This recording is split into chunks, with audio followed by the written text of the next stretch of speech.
அன்பின் பரலோக தகப்பனே, இந்த நாள் முழுவதும் பாதுகாத்து வழிநடத்தி வந்த மேலான கிருபைக்காக உமக்கு நன்றி செலுத்துகிறோம். இந்த வேளையிலும் ஒவ்வொரு குடும்பத்தையும் உம்முடைய கரங்களில் ஒப்பு கொடுக்கிறோம். கர்த்தருடைய ஆசீர்வாதமே ஐஸ்வர்யத்தை தரும், அதனோடே அவர் வேதனையை கூட்டார் என்ற உம்முடைய வார்த்தையின்படி ஒவ்வொரு குடும்பத்தின் மீதும் உம்முடைய ஆசீர்வாதம் நிறைவாக இருக்கட்டும். கணவன் மனைவிக்கிடையே பிரிவினையும் கோபத்தையும் மனக்கசப்பையும் தவறான புரிதலையும் அகற்றி அன்பையும் புரிந்து கொள்ளுதலையும் ஒரு மனதையும் தாரும்.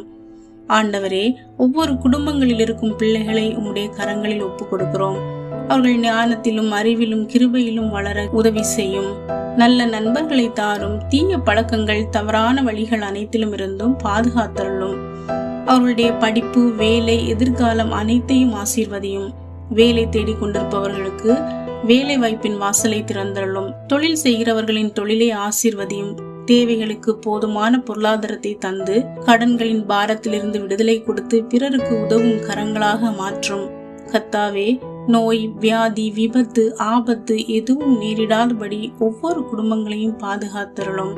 ஆண்டவரே, குடும்பத்தில் ஜெபிக்கும் பழக்கத்தை ஏற்படுத்தும். உம்முடைய வார்த்தையை நேசிக்கிற அன்பின் குடும்பமாக மாற்றும். கடந்த காலங்களில் ஏற்பட்ட குடும்ப காயங்கள், பிரச்சனைகள், இழப்புகள் அனைத்தையும் மாற்றி சந்தோஷத்தையும் சமாதானத்தையும் தாரும். நானும் என் வீட்டாருமோ வென்றால் கர்த்தரையை சேவிப்போம் என்ற உம்முடைய வார்த்தையின்படி குடும்பமாக உம்மையே சேவிக்க கிருபை தாரும். வீட்டை சுற்றிலும் உடைய பாதுகாப்பின் வேலியை அமைத்து போகையிலும் வருகையிலும் பாதுகாத்தருளும். கர்த்தாவே, இன்று முதல் ஒவ்வொரு குடும்பங்களிலும் சமாதானம் நிலவட்டும், அன்பு பெருகட்டும், ஒற்றுமை நிலைக்கட்டும். எல்லாவற்றுக்கும் மேலாக உம்முடைய பிரசன்னம் ஒவ்வொரு வீடுகளிலும் என்றும் நிலைத்திருக்கட்டும். இயேசு கிறிஸ்துவின் வல்லமையான நாமத்தில் ஜெபிக்கிறோம். ஆமேன்.